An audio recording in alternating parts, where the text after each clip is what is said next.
Well, I can't tell you what joy it gives me to see a bunch of people coming out on an early Saturday morning to learn about Christian philosophy and apologetics. This is dynamite stuff.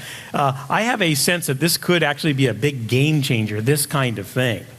As J.P. Moreland already pointed out, Christianity is a knowledge tradition, and when we start to actually offer up good answers, fulfilling that great apologetics command in 1 Peter, be prepared always to give an answer, a reason for the hope that we have, yet do so with humility and reverence. I mean, we start to fulfill that, and it turns things upside down. People really don't know what to do about that. In fact, it reminds me, I'm teaching on the resurrection this morning. It reminds me of a time I got invited to give a talk at the UCLA School of Medicine. I don't get a chance to do this very often. So I get this call from the medical students, and they invite me in to give this talk.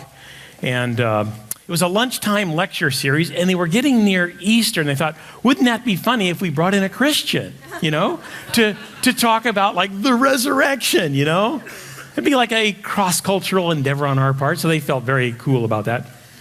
So they called Biola, and I get the operator transfers it to me. I said, oh, yeah, I'll be happy to do that. So I'm driving to UCLA, all prepped to give a lecture to some very bright medical students on the topic of the resurrection. And it dawned on me that, this is very important. If dead people can come back to life, young medical students need to know something about this.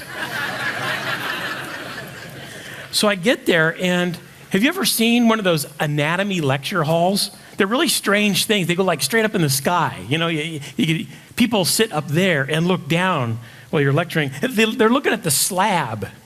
Who knows that you were dissecting moments before, So I'm giving this talk on the resurrection. It's a lunchtime lecture series. They're all eating sandwiches while they're listening to me, And here's my outline for that morning. It was Jesus was alive at point A, he was dead at point B, and he was alive again at point C. All right? They were stunned. I was stunned that they were stunned. In fact, they were so stunned I could tell what kind of sandwich they were eating, because their mouths were hanging open, Tuna, It was weird. I didn't really understand why they were so taken aback by this. Hey, there's a UCLA sweatshirt right in the fourth row there. Yeah.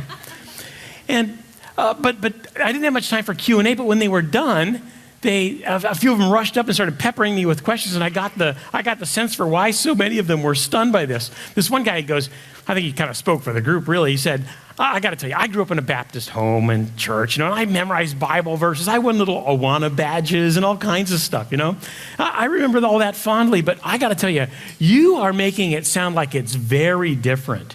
You're making it sound like it's true. He obviously wasn't a philosophy major as an undergraduate, He was wrestling with some terms. How do I express this? And he says, true. But what he really meant was, you're making it sound like I can know it to be true. You see the difference? So many Christians are walking around going, this is really all about me and my faith and my struggle to believe it. I'm going to believe it whether the evidence, indicates it or not, In fact, I even read one definition of faith in a local newspaper one time that said basically, faith is believing stuff even though you suspect it's not true. Or as Pudd'nhead Wilson said in one of Mark Twain's books, Pudd'nhead Wilson goes, faith is believing what you know ain't so. And that's what these medical students, they thought that's what Christianity was about. It's you kind of grit your teeth, you close your eyes, and you leap into the religious abyss, Crazy stuff. I had a lot of crazy times on college campuses. And but that story was meant to highlight the idea that this is a very different operation. Most people don't understand that we're really talking about knowledge here, that you can actually make a case. And like I said last night, this idea that Christianity is testable sets it apart in dramatic fashion from the other great world religious traditions. Yep. Oh, one other quick preliminary. I was at the University of Miami a year or two ago. This is a wild time. I get invited by this big Christian group. They actually had a pretty decent-sized Christian group at the University of Miami campus. They set up this lecture on, I was guess I was going to talk about reconciling religion and science. It's a pretty big topic, And again, they're offering free food. I guess that's how you get these skeptics out. Skeptics are hungry, And so they filled this lecture hall, and there was, we're kind of like in the science center of campus. Lots of scientists out there, even grad students with their white lab coats on and the whole thing, There's obviously undergrads and professors and grad students in the audience. And I knew this was going to be a tough gig, especially when I saw people filing in. And so I thought, what could I do? I thought, what can I do with this group? In fact, that's what I told them. I go, it's great. Sometimes you have to look at an audience to know what to do. And it seems to me that if I'm going to address the topic of science and religion, it would probably be very helpful if I perform a miracle. They didn't laugh quite like that. They laughed, but not like that, But it really grabbed their attention. They're murmuring and looking at each other like, what's he gonna do? I go, yeah, I think I'll perform a miracle. So I go out to the edge of the stage and I start to loosen up. Because you gotta loosen up before you perform a miracle. It was so ridiculous. I'm like stretching, And they're just leaning forward, like, what's he gonna do? This woman down here in the front row, she had a camera, She was gonna catch it on film. I go, are you going to try to photograph the miracle? And she goes, can I? I go, you can try, It was all so crazy. And so I shake down. It was a hush just like that. No kidding. And this is all I do.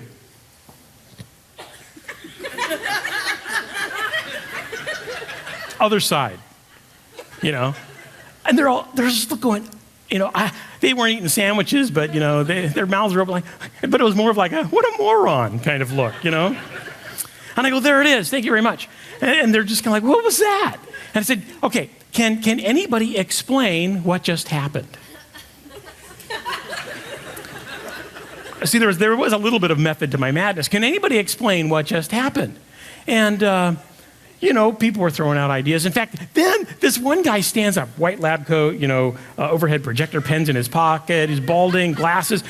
He was from Central Casting, science guy, So crazy. So he stands up and he goes, here's what happened. And he gave this he must have been a professor of physiology because he gave this amazing rendition of all the electrochemical, physiological events that take place to cause your arm to go up. There's C fibers firing and there's acetylcholine and there's synapses and there's action potentials and there's this, that, and the other. And, the nerve goes down, it goes out cervical gap, blah, and it goes down to the deltoid muscle where it connects. Once the action potential gets to a certain point, actin and myosin cross over and up goes the arm. And we're like, wow. Everybody was amazed how well this guy did in terms of just giving the details, the basic physiological details of what happened to make my arm go up. And so even I was stunned. I go, wow, that was terrific. But obviously incomplete. Can somebody help him?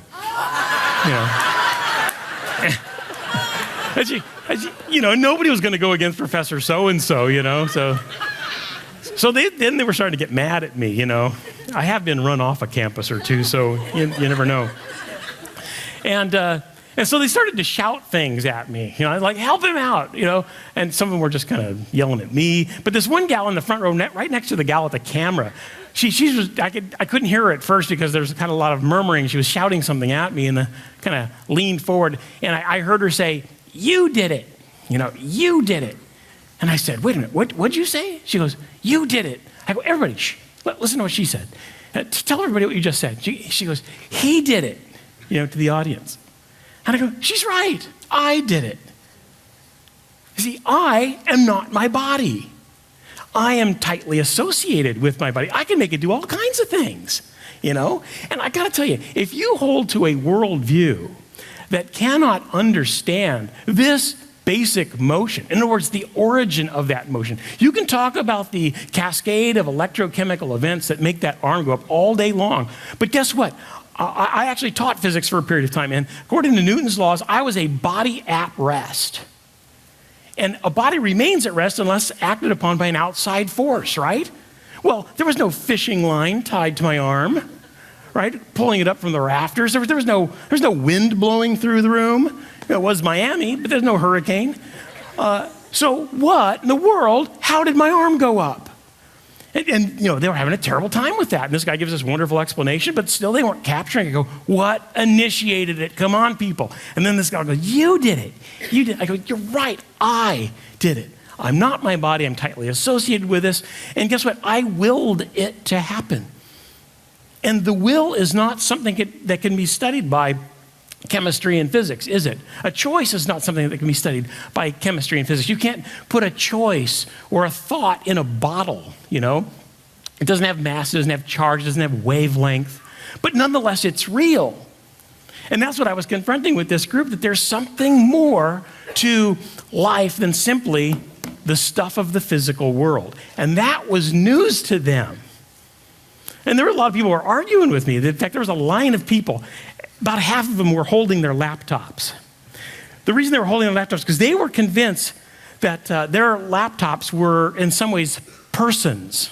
And they were going to introduce me. This is a problem for future relationships when they think their computers are, like some sort of people. They have like relationships with their computers. It's a very odd situation. So pay close attention to what Dr. Moreland has to say this afternoon. He will address some of those things.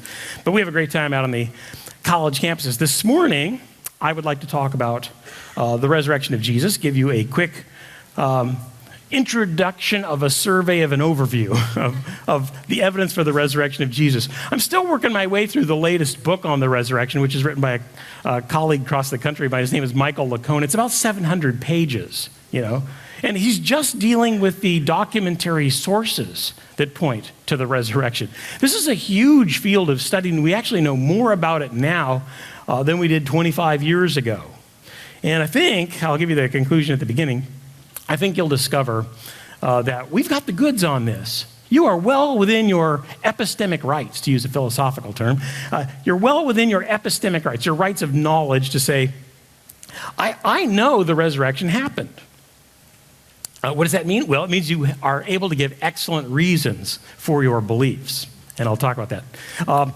Quick couple of announcements, though. Told the guys out there I plugged some of their stuff. Mikel Del Rosario, who's going to be speaking here, I think after me, he's got these wonderful sets of materials. You can access them online. They will help you teach your way through this material. He's the apologetics guy in this area, and you want to take full advantage of his knowledge and expertise. He's a graduate of the MA program with distinction in Christian apologetics from Biola, so pay close attention to his table and what he's doing. There's a chapter of Reasonable Faith opening in this area. Reasonable Faith is an organization started by my colleague William Lane Craig. I mentioned his debate last night. And they've got all kinds of things going on at the table. Special lectures coming up, community barbecues. So check out the table and find out what's going on over there. Some of you are in here to hear Harry Edwards this morning. Harry Edwards and his close associates at apologetics.com, they have a radio program, they have all kinds of things. They come out with this interesting new book called Think and Live. This is like edgy, fast-paced reading. It's really fun to read, and they deal with like all the big apologetic topics in a fascinating way. These are almost like transcripts from their radio dialogues, which are very interesting. So check that out at the apologetics.com table. One other thing, some of you have been asking me, what's the one like book I could get on apologetics to get me started? This is a very good one. We've got a small stack of them out on the table. It's called To Everyone an Answer. I think this is probably the best single volume book in apologetics that you can get your hands on today. Who knows? Maybe next week there'll be a new contender for the throne, but here's a good one, To Everyone an Answer. It's got essays written by top people in the field. In fact, I think I've got one, J.P. Moreland's got one, William Lane Craig, my friend Frank Beckwith, Gary Habermas, Josh McDowell, you name it, they're all in here and addressing things in their specialty. Enough of that. So, I claimed last night that Christianity is testable, and that actually sets it apart from the other great world religious traditions. And I said, I would read to you one of the strangest passages in all of religious literature. You're not going to find something like this in the Buddhist Tripitaka or the Book of Mormon or the Quran. It comes from 1 Corinthians chapter 15. And this really sets the stage. I like this verse so much, I've actually ruined Bibles at this particular point in the binding, because I open it there so much. This really is an astonishing passage. I'm starting with verse 12 in chapter 15. Paul writes this. But if it is preached that Christ has been raised from the dead, how can some of you say there is no resurrection of the dead? If there is no resurrection of the dead, then not even Christ has been raised. And if Christ has not been raised, our preaching is useless, and so is your faith. Wait a minute. Well, he continues. More than that, we are then found to be false witnesses about God, for we have testified about God that he raised Christ from the dead. But he did not raise him if in fact the dead are not raised. For if the dead are not raised, then Christ has not been raised either. And if Christ has not been raised, your faith is futile. Faith is empty. Your faith is worthless. Your faith is futile if Jesus did not come back from the dead. You see how important that is. Jesus claimed his coming back from the dead was going to be the great sign. This is really the stamp. This is the marker. This is the thing that sets it apart. And by the way, it makes some people nervous. When I read a passage like that one time in a kind of a liberal Presbyterian church, they came up afterwards and said, yeah, you got to be careful with stuff like that. Because I mean, what if it didn't happen, that was a viable option. I go, look, if it didn't happen, you got bigger fish to fry than my reading the Bible in your church.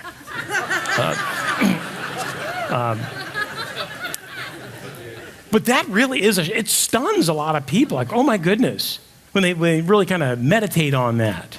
I can guarantee, if you've ever studied Zen Buddhism does not care if the Buddha ever existed or if the Buddha taught the 4 Noble Truths and the Eightfold Path of the Deer Park in Benares. They don't care anything about that. It's really all about what goes on inside the Zen Buddhist. Is the Zen Buddhist making progress towards enlightenment? It's all internal. Now, very often we sound just like Zen Buddhists because we only talk about the internal. Right? We only talk about that which we are feeling. In fact, sometimes we even link it to the resurrection. You ask me how I know he lives? He lives within my heart.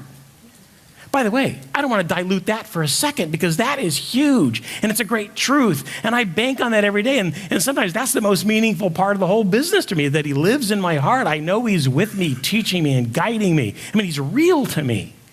And he lives in my heart. But that doesn't end there. It turns out that there's a tremendous trail of evidence leading back through history testifying that he doesn't just live in my heart, he lives in his body, which came back from the grave on the 3rd day, exactly as the scriptures declare. So we got the goods on this. It is funny, though. I remember some people even have trouble whether Jesus existed or died, Did he really die? I went to my relative's house one time. I don't know who he is. Do you have those relatives where there have been so many marriages and rearrangements in your family, you can't identify the person relationally who you're sitting next to at Thanksgiving dinner? I'll call him Alan. He's a relative of some sort. He invites me and my family over for, I think it was, Christmas dinner. And so we're arriving and he's an armchair agnostic. He's a retired guy. He plays golf and he watches television and he's very good at both of them. And whenever I walk in, he knows I'm the God boy, And so he sees me coming, and if I'm going in to greet him in the television room, he'll see me coming, and he'll grab the remote like a Western gunslinger, and start going, doo, doo, doo, doo, doo, looking for the most outrageous religious programming you can possibly find, People with gigantic hair, people with blazing white Nehru jackets, people frothing and falling, and and so I'll walk into the room and he'll look at me and go, hey, here's your people.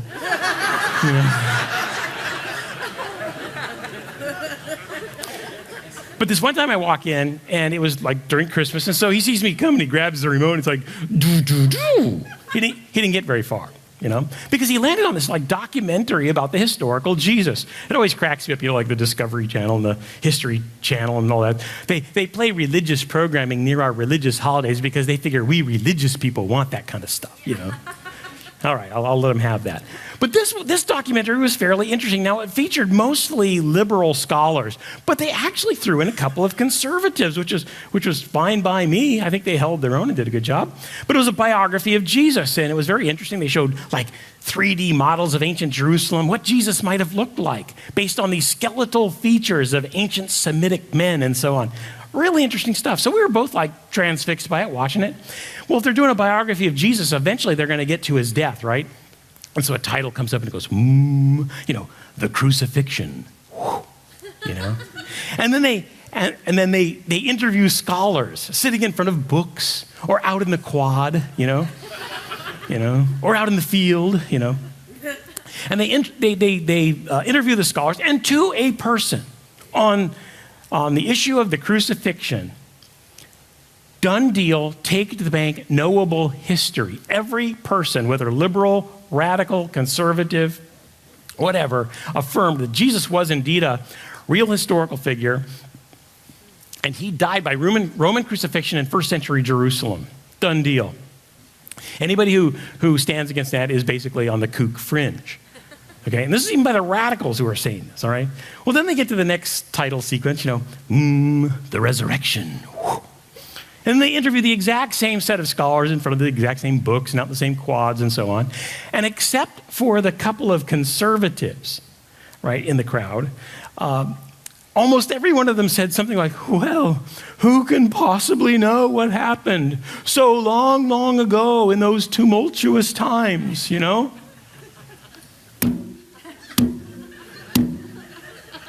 That's the sound of my head hitting the coffee table.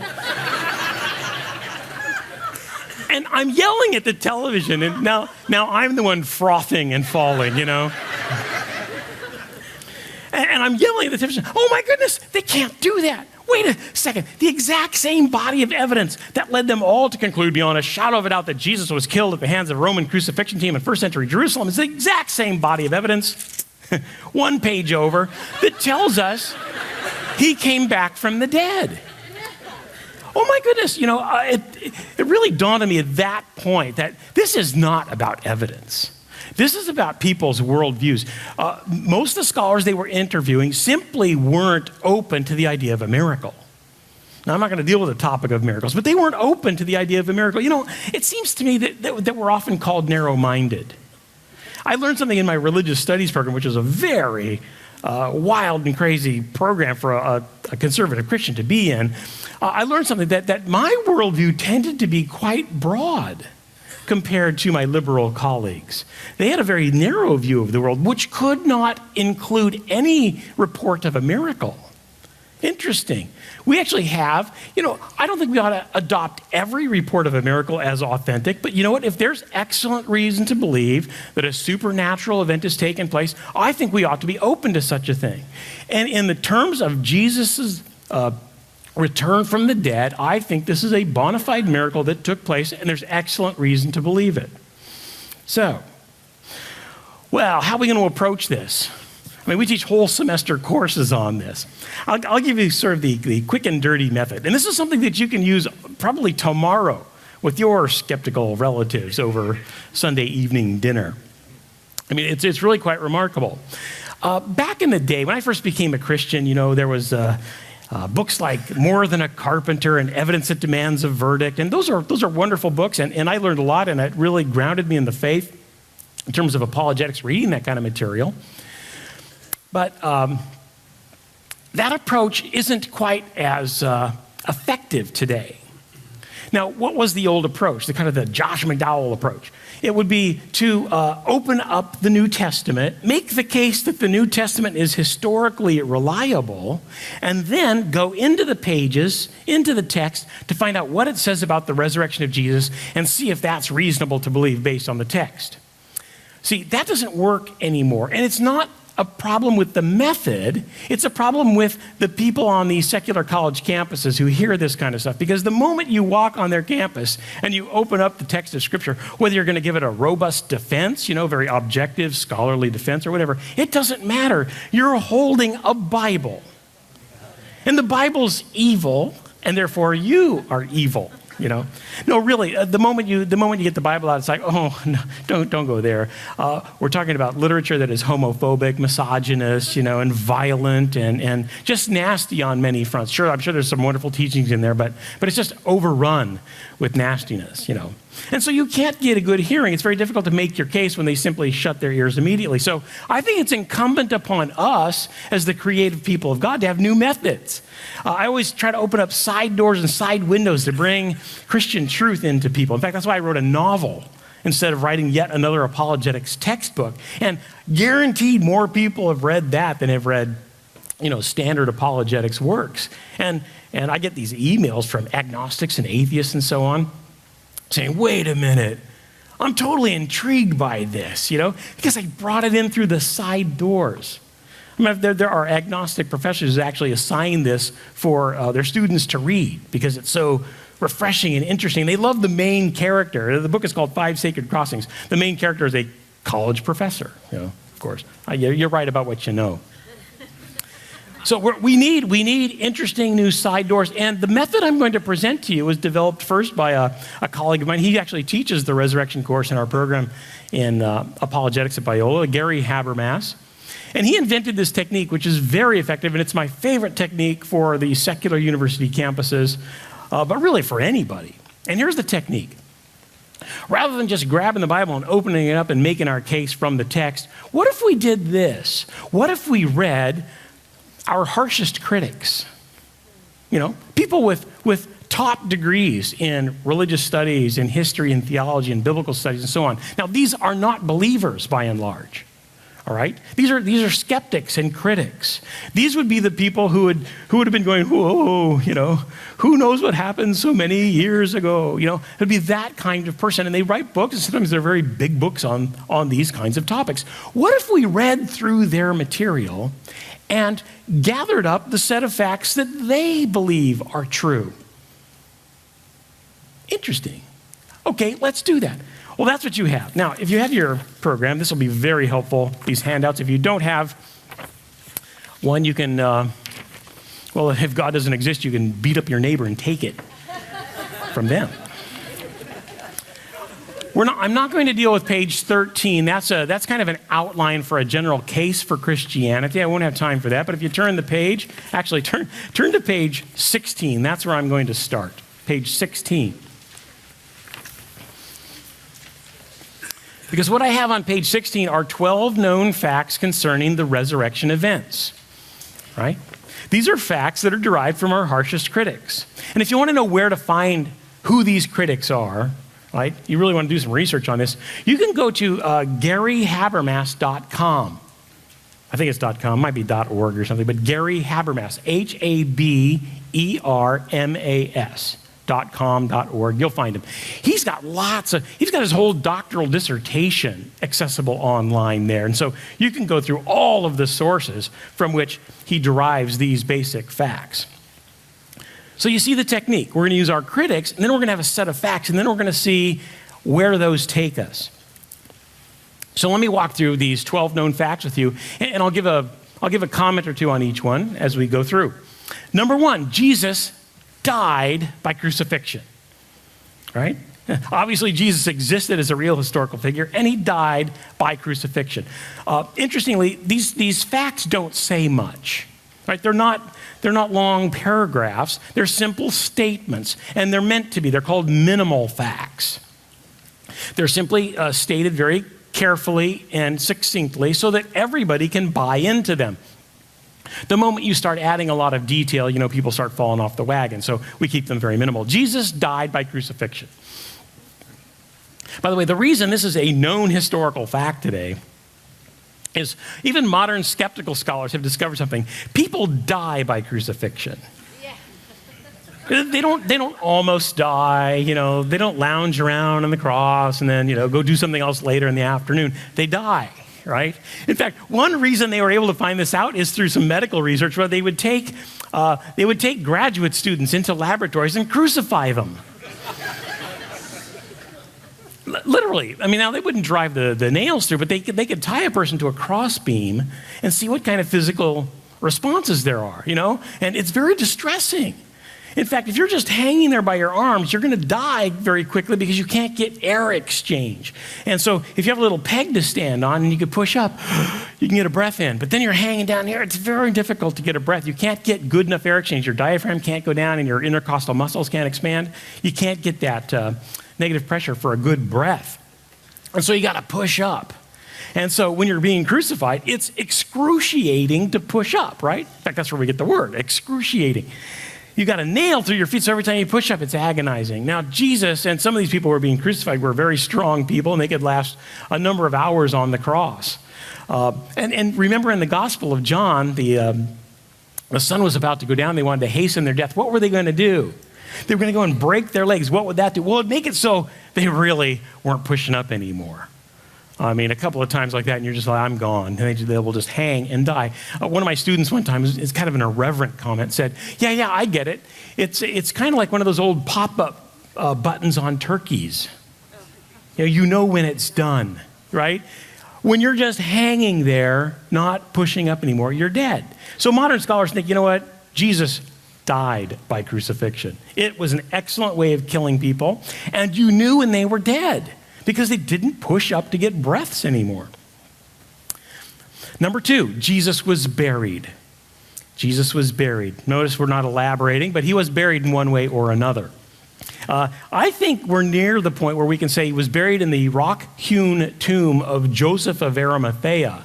Critical scholars are really warming up to that idea, and I won't go into all the reasons, but it has to do with the criterion of embarrassment and so on. But he was buried. Number 3, Jesus' death caused the disciples to despair and lose hope, believing that his life was ended. Right? Now, don't forget, even the skeptics agree to this stuff. Number 4, the tomb was discovered to be empty just a few days later. The empty tomb is embraced by most critical scholars. The reason is it pops up in every source that the critical scholars think is important. So the empty tomb pops up over and over again. You got to deal with an empty tomb if you're talking about this resurrection story of Jesus. Number 5, the disciples had experiences which they believed were literal appearances of the risen Jesus. Okay? Critical scholars agree. Oh yeah, there were disciples, and they really, really, really thought they saw the Jesus in his physical body. Now, of course, they were wrong, but that they claimed to have those experiences, and they really believed that they were seeing this. Number 6. In fact, you might want to put a little star by number 6 because this is quite a fact. The disciples were transformed from doubters who were afraid to identify themselves with Jesus to bold proclaimers of his death and resurrection. How are you going to explain that? How are you going to explain those people just running and cowering and going back and fishing, and suddenly they're out, giving their lives for this great cause? That is tough stuff. I don't know how that's going to be explained apart from a resurrection. I'm not sure you need the rest of these facts. Number 6 alone might do all of the heavy lifting necessary. Number 7, the message, that is the resurrection message, was the center of preaching in the early church.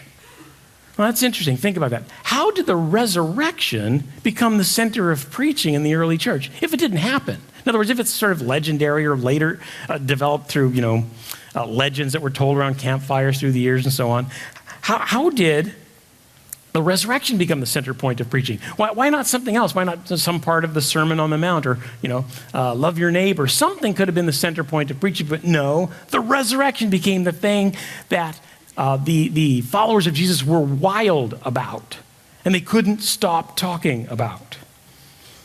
There is one explanation. He came back from the dead, and it was so astonished them they just couldn't stop talking. And you see how the resurrection makes good on a lot of these basic facts. Number 8, this message, again, the resurrection message, was especially proclaimed in Jerusalem, where Jesus died and was buried shortly before. If the resurrection is a fabrication or a legend that developed over time, you wouldn't expect it to develop in Jerusalem in the lifetime of the people who were witnesses of these things. You would expect to develop in Antioch or Corinth or Alexandria, maybe Rome, someplace like that, where people had to risk their lives to sail back to the old country to really find out the scoop here. People weren't really amenable to doing that kind of work in order to do some investigative reporting. So if You would expect it to develop in other lands, not in Jerusalem, but it developed in Jerusalem, and that's where it radiated out. Number 9, as a result of this preaching, the church was born and grew. I've read a lot of books in historical sociology. These are religious sociologists trying to make sense of the origin of the Christian church. It is very difficult to do. I've gone to conferences where people just sit around scratching their heads going, how in the world do you explain the origin of the Christian church? Because everything was set against it. Everything was set against it. There were movements with much greater promise, that didn't make it. And yet Christianity with so little promise breaks through and makes it. I mean, you compare this to, say, Islam. Islam, it's easy to understand how it spread. Muhammad and his close associates raised an army. All right? They get enough swords and enough guys, and you go into the next country and you co-opt it for Islam. Right? So it's easy to understand that, but not with Christianity. Christianity was a religion of persuasion from the beginning. And to think that it could actually make its way through the Roman Empire is very difficult to understand, unless, of course, a resurrection took place. And people, I gotta tell everybody about this, that this is craziness. I mean, people would be willing to risk an awful lot after having seen or heard eyewitness testimony that Jesus had come back from the dead. Suddenly, your own mortal life takes on different meaning, doesn't it? It's not the end for you. Number 10. 10 is very powerful. Sunday became the primary day of worship. Sunday became the primary day of worship. Why is that powerful? Well, where did Christianity start? With a bunch of practicing Jewish people, for goodness sakes. How long have they been meeting on the Sabbath? And worshiping on the Sabbath and revering the Sabbath, which was sundown Friday to sundown Saturday. Thousands of years. How easy is it to discard a thousands of year practice, to start worshiping, which is a very center point of religious activity? How do they move their day of worship from the Sabbath to suddenly Sunday morning? That has to be explained. Well, there is one explanation. Jesus came back from the dead, and they were so astonished by it, right, that they threw out everything and started to worship on the day he came back from the dead, because that was the new center point for their existence. Number 11 and 12. James in 11, who had been a skeptic, was converted to the faith when he also believed he saw the resurrected Jesus. And 12, a few years later, Paul was converted by an experience which he likewise believed to be an appearance of the risen Jesus. Now, there are a lot more facts we could list here. If we just crack open the New Testament, there's tons of stuff we could put on our list. But that's not the game we're playing, is it?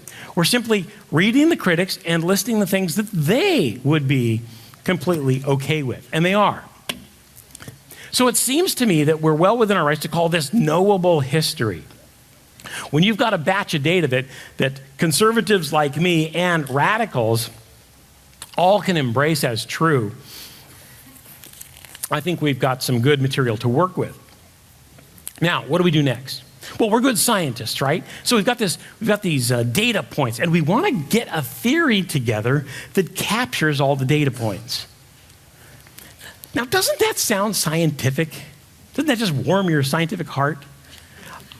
This is why it drives me nuts when people go, oh, you're a Christian, it's all about blind faith, and you've experienced this. You've been at work and maybe you had a Bible on your desk, somebody walks by and they give the old double take like, a Bible?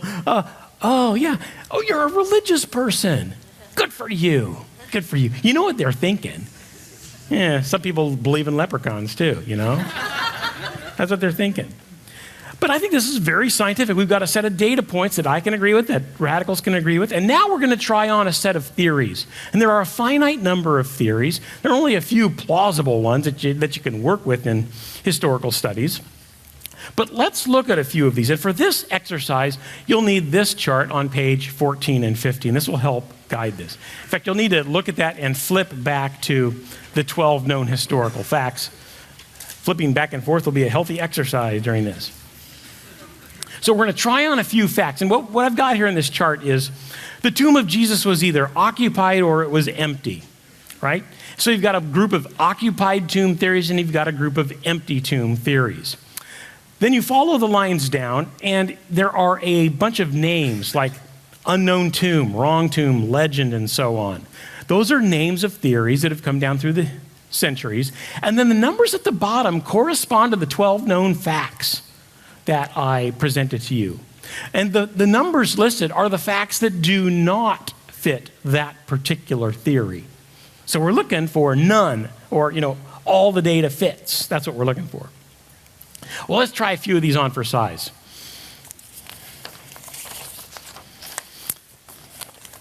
I'll start out with I'll start with the unknown tomb theory. This isn't going to impress you, but it's all the way on the left of your chart here, and we'll just start there. The unknown tomb theory, this was hot stuff at the end of the 19th century, in France especially. The theory said this: the body of Jesus was buried in a common pit grave unknown to his disciples. Therefore, the resurrection account arose out of the ignorance as to the whereabouts of the body. Right? Yeah, it's not doing it for you. And it certainly is not helping with the evidence. And you can see that it misses on data points numbers 4 through 12. Jesus died. He's thrown into a common pit grave. Nobody can find his body, so rumors begin to circulate about his resurrection. That's not a very good explanation. In fact, it misses on all kinds of things. Like number 4, the tomb was discovered to be empty just a few days later. How do you get an empty tomb story floating when you've got that explanation? The disciples had experiences which they believed were literal appearances of the risen Jesus. The disciples were transformed from doubters who were afraid to identify themselves with Jesus to bold proclaimers of his death and resurrection. It became the center point of preaching. It was proclaimed in Jerusalem. The church was born and grew. Sunday becomes the primary day of worship. James and Paul have these experiences of the risen Jesus. How is that explained by a body they lost in a common pit grave? It's not. And so, thank God that one is really not on the scene right now. Scholars know better. But it gives you an example of the kinds of things we're working with. There's the wrong tomb theory, which you can see by the numbers is one data point better. One data point better. It helps us with number 4. Right? And what's number 4? You're going to be a faster flipper than I am. Number 4 is the tomb is discovered to be empty just a few days later. It actually understands that one. So Jesus is put in a tomb, but he's around the corner, And so the disciples go to the wrong tomb and they find it empty, and the rumor starts that he's come back from the dead. It accounts for the empty tomb, but it misses on all kinds of other data points. This one strikes me as strange. In fact, here's what it says. The women came to the wrong tomb, for there were many similar tombs in Jerusalem. They found an open tomb and a young man who denied that this was Jesus' tomb.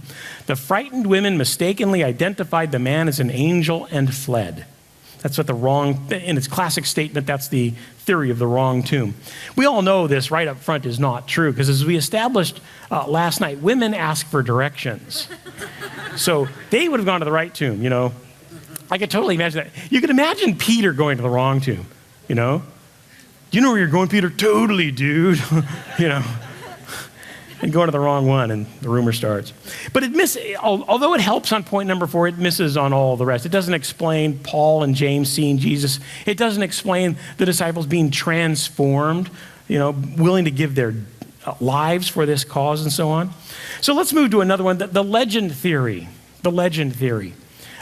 This is pretty obvious, really. The legend theory says the resurrection was a fabrication that evolved over a lengthy period to vindicate a leader long since dead. You know how this goes. In fact, this would be the most popular theory by far. If you listen to talk radio, you talk to your neighbor, even if you talk to people who go to churches very often, they think this is the way it goes. You can't take that stuff too seriously. It's kind of a legend, They were primitive people, and they would tell stories around campfires, And after a generation or two of that, pretty soon that Jesus was probably a nice guy and all. He's walking on water, he's multiplying loaves and fishes, and he's conquering death, We know how that goes. Those are religious legends. How does it do with the data? Oh my. It's actually the worst one of all of them. It's by far the most popular, hands down, but it's the worst in dealing with the actual facts in the case. It doesn't make sense of any of the facts, numbers 1 through 12. It's a real mess. So you ought to point that out to your skeptical neighbors and coworkers. Look, go get a better theory, because that one is the worst of all. Right? There's the wait, I don't want to skip over this beauty. The twin theory. This is clever, and it only misses on 2 data points, so it's not a bad theory given the spectrum that we have to deal with here. The twin theory basically says that Jesus A is on the scene, right? And he's in Jerusalem, and they crucify him, and he dies, and they put him in the tomb. 3 days later, Jesus B, his identical twin brother, comes on the scene and says, "Lo, it is I," because that's what religious guys say. And they worship him as the risen Jesus. Maybe not. By the way, this theory does not work well when you open up the rest of the New Testament. You couldn't imagine Mary forgetting about this. The Gospel of Luke went and investigated all of these things. He may have interviewed Mary herself. Mary would not have forgotten that there were 2 babies in there, and that one of them was carried off by wolves from the manger and raised by, vagabonds in another region. It's not something she would have forgotten. So it doesn't make a lot of sense if you open up the rest of the New Testament. But it misses on data point number 4, which is very important. The tomb was discovered to be empty just a few days later. So Jesus A dies and is buried. Jesus B comes on the scene, lo, it is I. And people are a little skeptical. What do? You go look at the tomb. I mean, you're looking at Jesus B and you're going, why do you have a farmer's tan? And Jesus A had a carpenter's tan? I don't understand this. Hey, resurrection does strange things to you. Healed my hands too. You can imagine that kind of craziness. I also put number 11 is a problematic point for this. Number 11, James, who had been a skeptic, was converted to the faith when he also believed he saw the resurrected Jesus. Why is that important? It was his brother. It was his brother. You sure mom wouldn't have told him about this twin brother? I think he would have known something about that. Let's say he didn't. Let's say it was a very carefully guarded secret. That's why I put conspiracy under. There had to be a conspiracy in this in order for it to work. In order for Jesus B to come on the scene at just the right time, in order to have it hidden from guys like James and so on. But let's say Jesus B comes on the scene. He speaks with a different dialect. He looks a little bit different after all those years. And James was going, gosh, I don't know, there's something fishy about this. James could have pulled one of these on him, Hey, Jesus. Yeah, James. Good to see you, Jesus. Hey, great thing you came back from the dead and all. Yeah, glad to be here. Hey, remember growing up with Dad? Remember when he used to eat spaghetti? He'd get like one long noodle and it'd be all covered in sauce, and he'd suck real hard and start to spin like a propeller and cover us with sauce. Do you remember that, Jesus? And Jesus goes, yeah, that was something. And James goes, gotcha. Dad hated spaghetti, And then James could go down to the tomb and they'll find that Jesus A was buried there and the whole thing would be revealed. You see, the twin theory is not bad given the kinds of theories we have to work with, but it's got some real miserable features that don't make it viable. We move on to things like the hallucination theory, which was popular about a decade ago. Gerd Ludemann, a German scholar, was promoting this one. I won't get into the details on that. In fact, I'll skip a few of them here. Existential resurrection, spiritual resurrection. Existential resurrection says he didn't rise in his own body. He simply lives in our hearts, Spiritual resurrection, that would be something akin to what the Jehovah's Witnesses believe, that Jesus did not come back physically, he rose spiritually. Then you move over into the empty tomb theories like the disciples stole the body, the authorities hid the body. Those never made a lot of sense to me. You can compare these facts and such to these basic theories along the way. There's the swoon theory. Now, the swoon theory only misses on 2 data points, so it's not a bad one. The swoon theory says this: Jesus did not die on the cross. He fainted from exhaustion. The cold temperature and spices revived him. All right? Now, we've already established point number 1. Jesus died by crucifixion. Even the critical scholars believe that Jesus died. He did not almost die. But let's give it the benefit of the doubt for a moment. So Jesus is on the cross. His breathing is very shallow. His pulse is barely perceptible. They think he's dead. They bring him down from the cross. They carry him off to the tomb. They wrap him in the first round of spiced linens. They put him in the tomb. They close the door, and it is cool in there. In the cool of the tomb, and the aromatic spices acting like a kind of smelling salt, he wakes up. No, stay with me. This gets totally implausible. Now, don't forget, he's been flogged nearly to death and then crucified, okay? And then he unwraps 70 pounds of linens, tosses them aside. And he either digs tunnels out or moves the stone himself in his weakened condition. then he either sneaks past the guard or overpowers them, And then he makes his way into Jerusalem, in the center of town. I always picture him like the mummy because he's got these wrappings on him. And he gets, and of course he's a male, so he doesn't ask for directions, and he makes a wrong turn or two. But he finally finds where the disciples are, and he knocks. Very weakly, he's slumped down a little bit. They open the little hatch to see who's out there, They closed it because they didn't see anybody. He'd already slumped down to the, floorboards. He knocks again weakly. They open the door this time, and they find him in a heap right there at the door. What do? They say, "Glory, hallelujah, he is risen indeed." No, they go, "Oh my goodness, Jesus." And they pick him up and they put him on a donkey and they transport him to, Jerusalem General for some, emergency room treatment is what they do.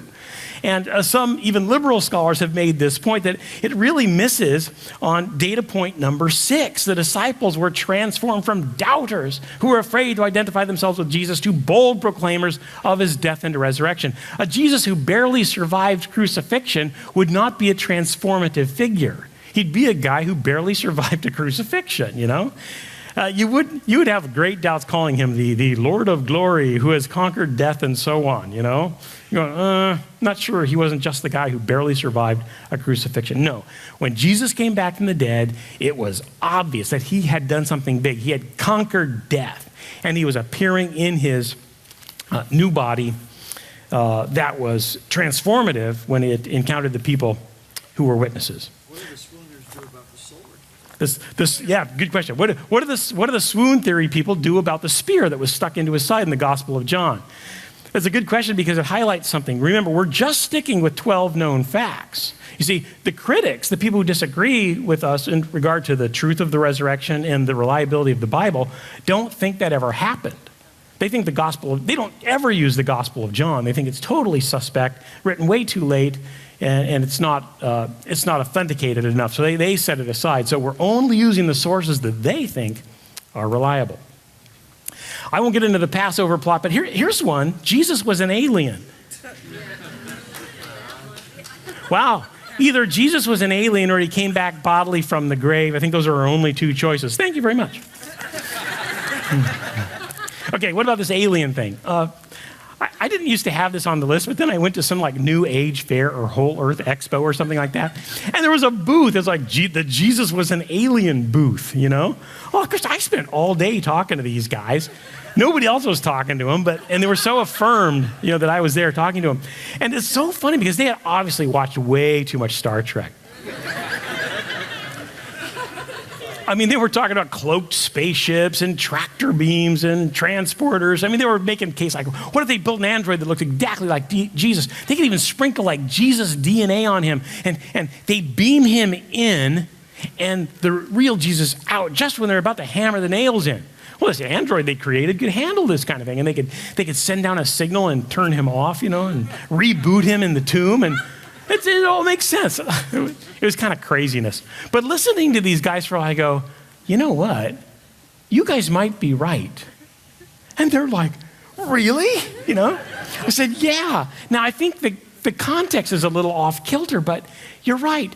Jesus came back from the dead at the hands of a superior power. In other words, but you think it was the cloaked mothership, sending down the beams, to do all this work. But rather, there's excellent reason to believe that the Father did this by his supernatural power. So you're right in that Jesus was an alien, but not a spaceman alien. He was an alien to us as humans. He was the second Adam, the conqueror of death. And we have excellent reason to believe that he did indeed come back from the dead. You can set all those other theories aside. The one to go with is the tomb of Jesus was empty, and it was a supernatural cause, a bodily resurrection, and it fits all of the data. How is that not scientific? How is that, even if we're wrong, we have made a wonderful, objective, scholarly case, starting with the facts our critics agree with. My goodness, it doesn't get any more objective and fair than that. You can see why this plays well on a secular university campus, because we're really listening carefully to them and using the facts that they believe are worthy of using. So that's what we've got. In fact, I'm going to just close in prayer, because this is a big deal. This idea that Jesus came back from the dead. In a room this size, there are people facing death. There are you, not only yourself, but people you know are facing death. This is monumental hope. This isn't just some, I hope it's true, I hope it's true, I hope it's true. We can know that this happened. If you have put your trust in Jesus Christ, you will live forever. You will be reunited with a robust body designed for eternity. Praise God. Our Heavenly Father, our great King, what a joy it is to know that you have left a tremendous trail of evidence back through history testifying about your Son's death and a glorious resurrection from the dead on our behalf. Father, we couldn't be more grateful. Help us to be like the first witnesses and to embrace this and to let it sink in deeply and to be bold proclaimers of the death and resurrection of our Lord Jesus Christ, even unto sacrificing our own lives for it, because, Lord, this ain't the end. You have a wonderful plan for us for eternity. In Jesus' name, amen. Thank you so much.